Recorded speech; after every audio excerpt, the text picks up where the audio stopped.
Good morning everyone. सभी बच्चों को नमस्कार।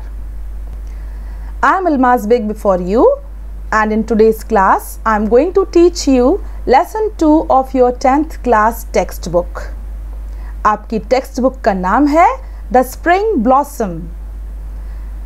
The spring blossom text book का लेसन 2 जिसका नाम है द पावर ऑफ डिटर्मिनेशन। आज हम इसको स्टडी करेंगे, इसको पढ़ेंगे। आपके स्क्रीन पर देखिए, this is the name of the lesson, power of determination. Power कहते हैं शक्ति को और डिटर्मिनेशन कहते हैं दृढ़ संकल्प, दृढ़ निश्चय की शक्ति। इस लेसन को आपकी टेक्स्ट बुक में बर्ट ड्यूबिन ने प्रस्तुत किया है। उन्होंने आपको यह लेसन आपकी लाइफ में आपको गोल डिसाइड करना है, एम डिसाइड करना है और उसको प्राप्त करने के लिए इस प्रकार डिटरमाइन होना है जिस प्रकार यहाँ पर एक उदाहरण आपको दिया गया है ग्लेन कनिंघम का, जो कि एक 8 इयर्स की एज में बुरी तरह से जल गए थे और उसके बाद उन्होंने किस प्रकार डिटर्मिनेशन के साथ अपनी लाइफ में अपने गोल को अचीव करने के लिए हार्डवर्क किया। आप छोटा सा एक वीडियो जो इस पर बेस्ड है, पहले आप यहाँ पर आपकी टेक्स्ट बुक का फोटो देखेंगे। This is the lesson 2 of your text book the power of determination. This is how it looks like. यहाँ पर छोटे छोटे से पैराग्राफ्स आपको दिए गए हैं 3 to 4 लाइन्स के, which will be very easy for you for reading practice. ये देखिए छोटे छोटे 3 lines paragraphs are given. 3 to 4 lines के इन पैराग्राफ्स से आपको रीडिंग की हैबिट बनाने में बहुत ज्यादा हेल्प मिलेगी। तो आप इस वीडियो को देखने के बाद आपकी टेक्स्ट बुक के इन पैराग्राफ्स को 4 to 5 टाइम्स पढ़ने का, इंडिविजुअल पढ़ने का अभ्यास करेंगे, प्रैक्टिस करेंगे।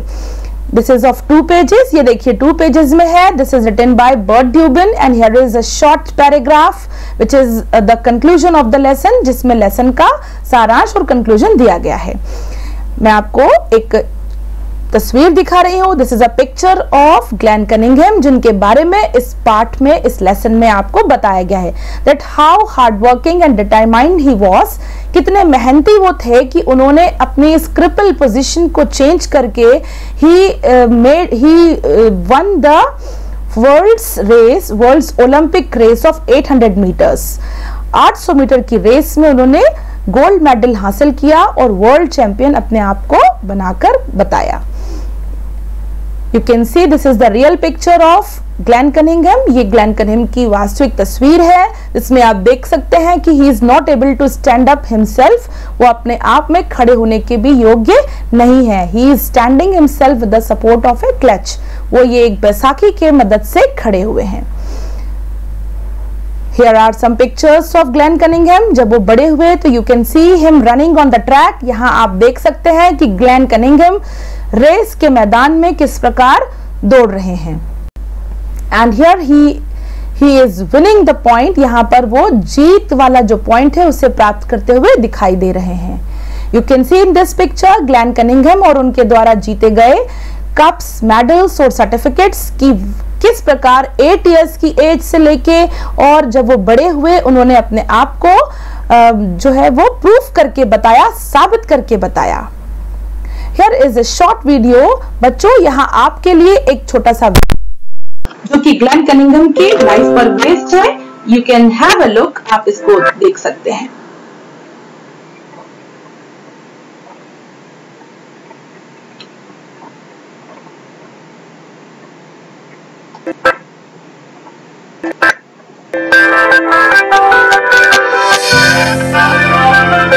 You can see he is running on a track।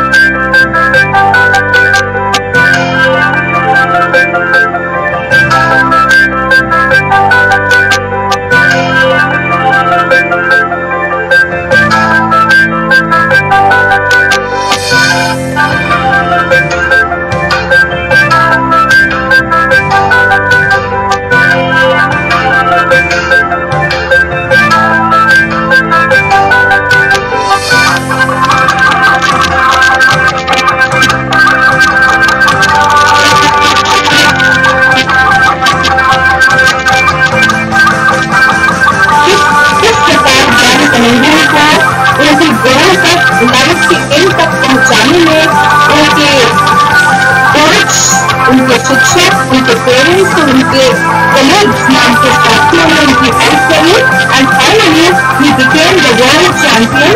वो विश्व के चैंपियन बनकर उन्होंने अपने आप को प्रूव किया। ये जो लेसन है उन्होंने दृढ़ संकल्प उन्हें की डिटर्मिनेशन पर आधारित है।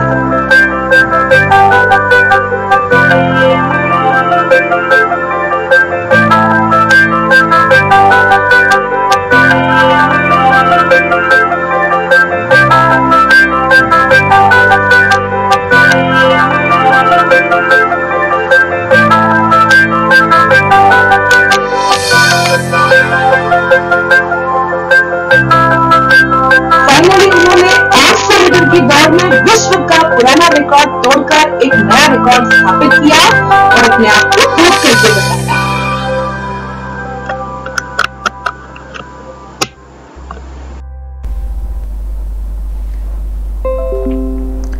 तो बच्चों, now we will begin the lesson. अब हम आगे लेसन को शुरू करते हैं। आशा करती हूँ कि आपने ये जो मोटिवेशनल वीडियो देखा, ये जो उनके लाइफ स्केच को पूरा देखा कि किस तरह वो छोटी सी एज के बाद अपने आप को बड़े होने तक लेकर गए।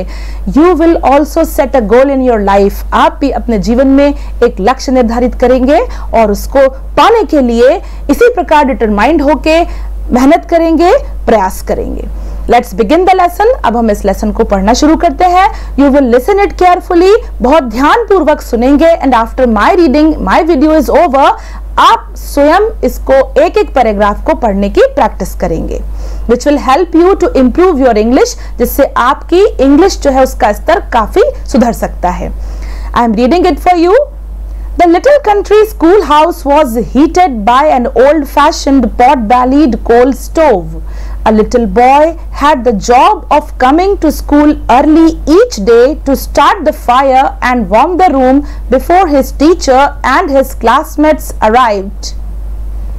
The little यानी छोटा सा, country schoolhouse, शहर में एक छोटा सा स्कूल हाउस का मतलब है स्कूल की इमारत, स्कूल की बिल्डिंग, छोटी सी स्कूल की बिल्डिंग थी। उसको हीट यानी गर्म किया जाता था। किस चीज से? ओल्ड फैशन, पुराने प्रचलन के, पॉट बेलीड यानी जिसका पेट बड़ा होता है, ऐसे कोल स्टोव से। ऐसा स्टोव कहते हैं जिसमें हम, आज के समय में बेटा गैस आ गई है, पहले समय में गैस नहीं हुआ करती थी, तो कैरोसिन या कोयले से स्टोव जलाया करते थे, जिसे हम सिगड़ी कहते हैं। आपके किन्हीं लोगों के घरों में शायद अभी भी पाई जाती हो। तो सिगड़ी नुमा स्टोव होता है जिसको कोयला जलाकर जलाया जाता है। तो स्कूल की इमारत को पुराने प्रचलन के पॉट बेलीड कोयले के स्टोव से गर्म किया जाता था, क्योंकि ये स्कूल ठंडे प्रांत में था। यहाँ बच्चे आके अच्छी तरह मन लगाकर पढ़ सके, ऐसा इसलिए किया जाता था कि स्कूल की इमारत ठंडी ना रहे, गर्म हो जाए। आपको पॉट बेलीड स्टोव का मैं चित्र दिखाती हूँ। You can see this is a pot bellied stove. ये बड़ा सा आकार, पॉट कहते हैं घड़े को और बेली कहते हैं पेट को, घड़े के आकार का बड़े से पेट वाला स्टोव, सिगड़ी नुमा, जिसमें हम कोयला डालकर उसे जलाते हैं। A little boy had the job of coming to school early each day. A little boy, एक छोटे से बालक की जॉब थी, उसकी ड्यूटी थी, उसको ये काम सौंपा गया था कमिंग टू स्कूल अर्ली, कि वो विद्यालय अर्ली यानी जल्दी आए, ईच डे यानी प्रतिदिन, टू स्टार्ट द फायर, और आकर इस पॉट बेलीड स्टोव में आग जला दे, एंड वार्म द रूम, और स्कूल के रूम यानी कमरे को गर्म कर दे। वार्म यानी गर्म करना। Before his teacher and his classmates arrived, इससे पहले कि उसके शिक्षक और क्लासमेट्स का मतलब होता है साथी, सहपाठी।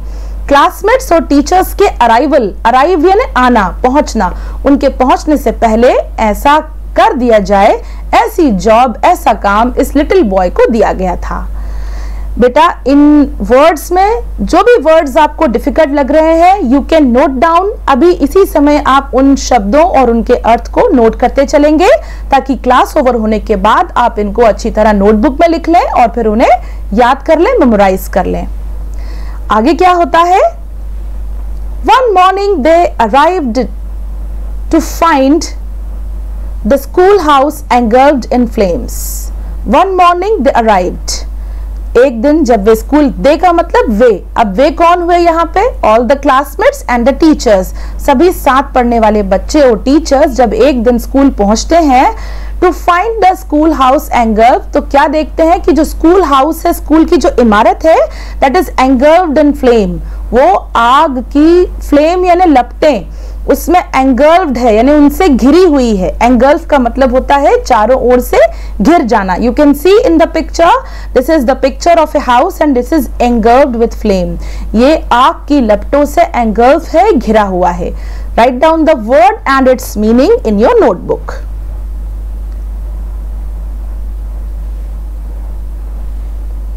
They dragged the unconscious little boy out of the flaming building, more dead than alive. He had major burns over the lower half of his body and was taken to the nearby country hospital. They, means the classmates and the teachers, dragged the unconscious little boy out of the flaming building. उन लोगों ने, drag कहते हैं घसीटना, खींचना, उन लोगों ने, unconscious का अर्थ होता है बेहोश।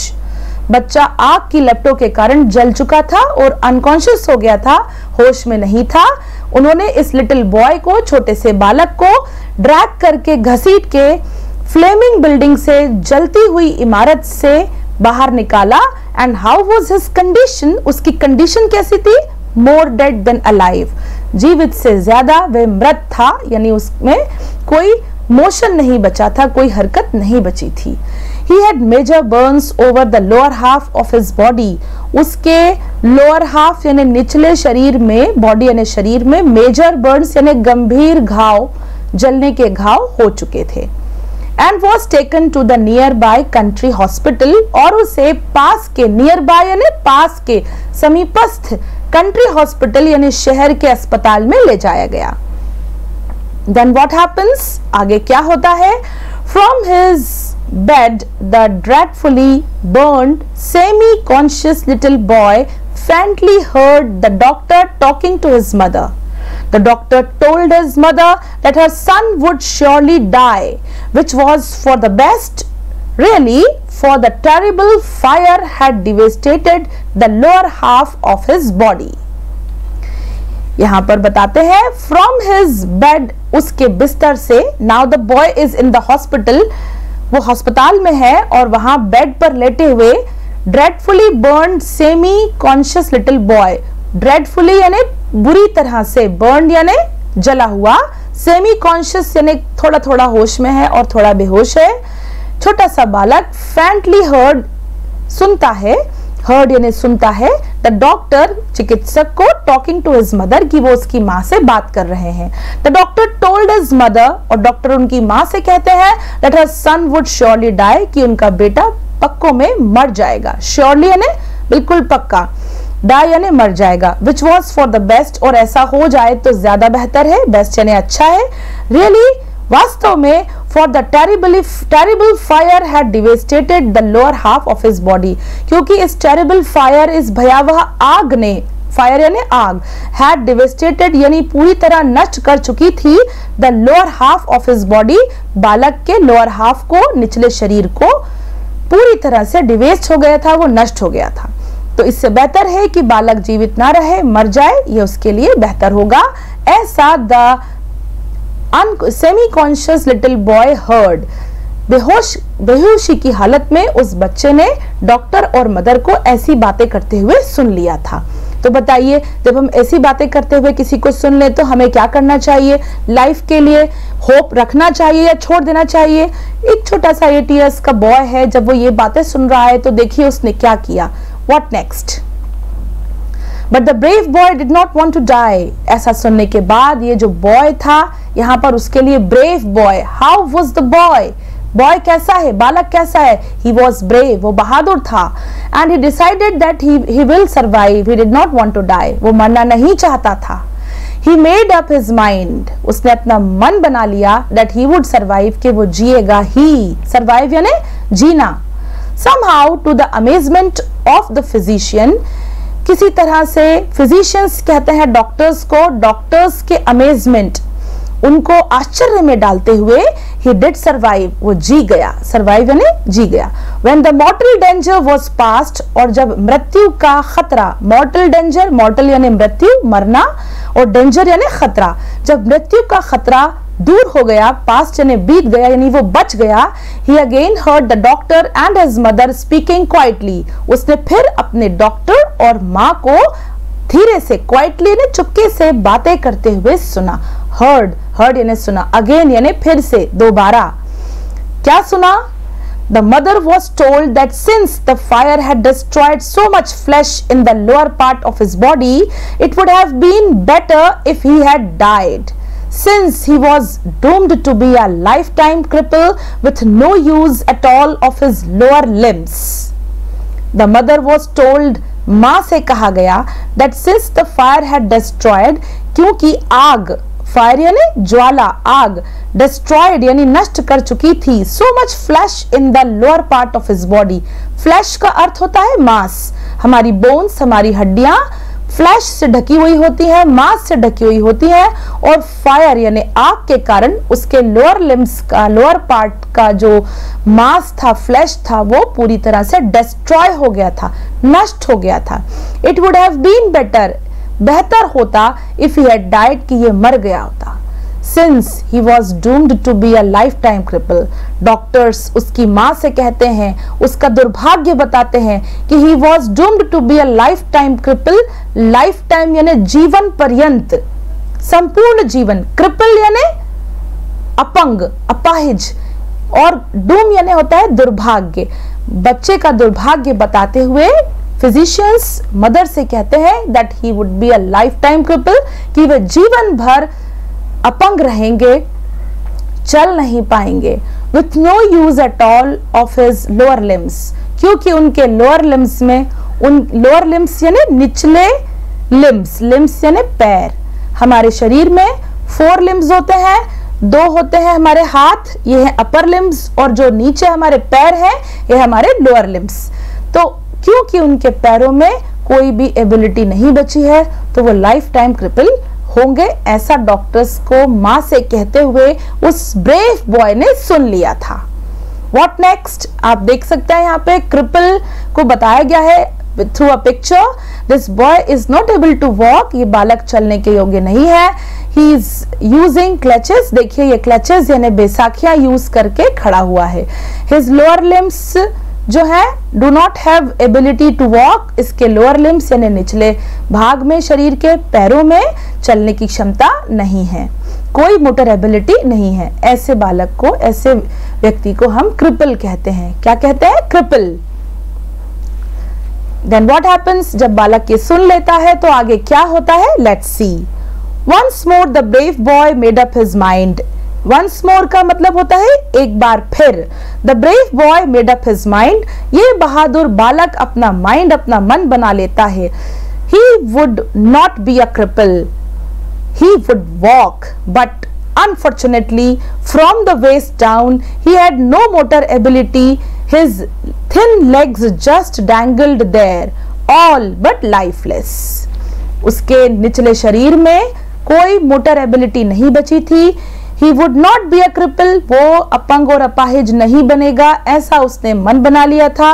He would walk, वो चल के ही बताएगा, but unfortunately, लेकिन दुर्भाग्यवश, unfortunately मतलब दुर्भाग्यवश, बदनसीबी से, दुर्भाग्य से, from the waist down, कमर से नीचे, डाउन यानी नीचे, वेस्ट यानी कमर, कमर से नीचे वाले भाग में he had no motor ability, उसमें कोई भी गति की शक्ति नहीं बची थी। एबिलिटी यानी योग्यता, और मोटर यानी गति की, यानी उसका निचला शरीर गतिमान नहीं था। His thin legs just dangled there, thin legs उसकी पतली पतली टांगे, thin यानी पतली, legs यानी पैर, जस्ट डैंगल्ड देयर, डैंगल कहते हैं हिलना, नो मोशन के बॉडी का इस तरह से हिलना। His thin legs just dangled there, all but lifeless, उनमें लाइफ नहीं थी, उनमें जीवन नहीं था। दे वेर लाइफलेस, वे जीवनहीन थी। Then what next? Ultimately, he was released from the hospital. Every day, his mother would massage his little legs, but there was no feeling, no control, nothing. Yet, His determination that he would walk was as strong as ever. अब देखिए कितनी अच्छी बात बताई गई। Ultimately यानी आखिरकार hospital में काफी समय बिताने के बाद he was released from the hospital, उन्हें उस ब्रेव बॉय को हॉस्पिटल से रिलीज कर दिया गया, छोड़ दिया गया। एवरी डे प्रतिदिन his mother would massage his little legs, उनकी माँ, हिज मदर यानी उनकी माँ, मसाज यानी मालिश करना, हिज लिटिल लेग्स उनकी छोटी छोटी टांगों को मसाज करती थी। But there was no feeling, मगर उसके बावजूद उनकी लेग्स में, लोअर लिम्स में कोई फीलिंग, कोई एहसास नहीं था, कोई गति नहीं थी। नो कंट्रोल, और उन पर नियंत्रण भी नहीं था, यानी वे शरीर के माध्यम से टांगों को हिला डुला नहीं सकते थे।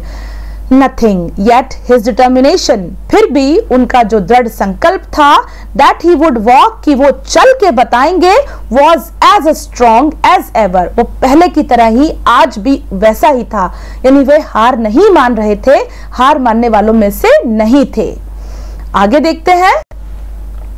When he wasn't in bed, और जब वो बिस्तर में नहीं होते थे तो कहाँ होते थे?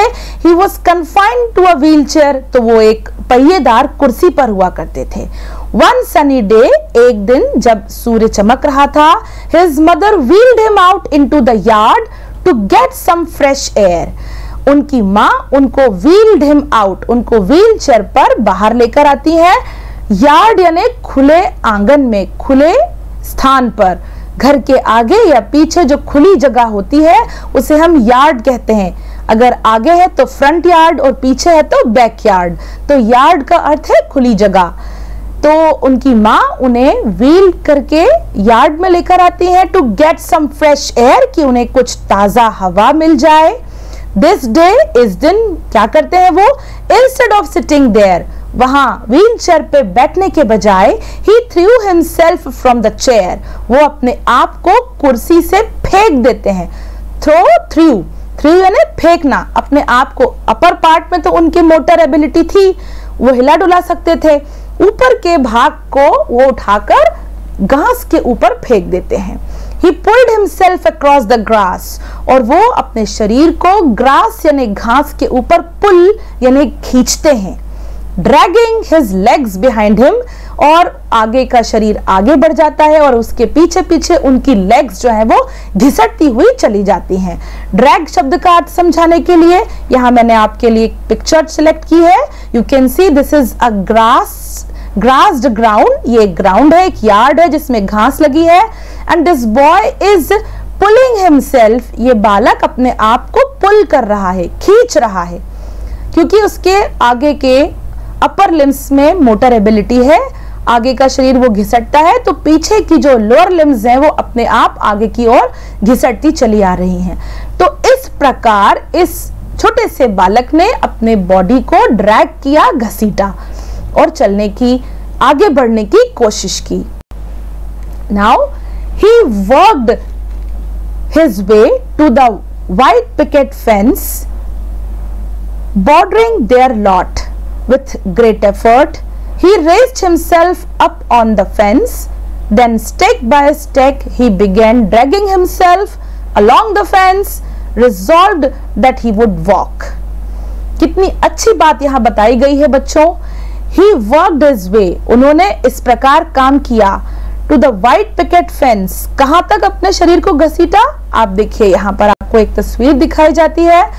Suppose this is the green grass, ये हाउस है, यहाँ व्हील चेयर पे वो बैठे हैं, उन्होंने अपने आप को ग्रास पे पुल कर रहे हैं एंड देन अपने आप को खींचते खींचते वो व्हाइट पिकेट फेंस पे आकर खड़े हो गए।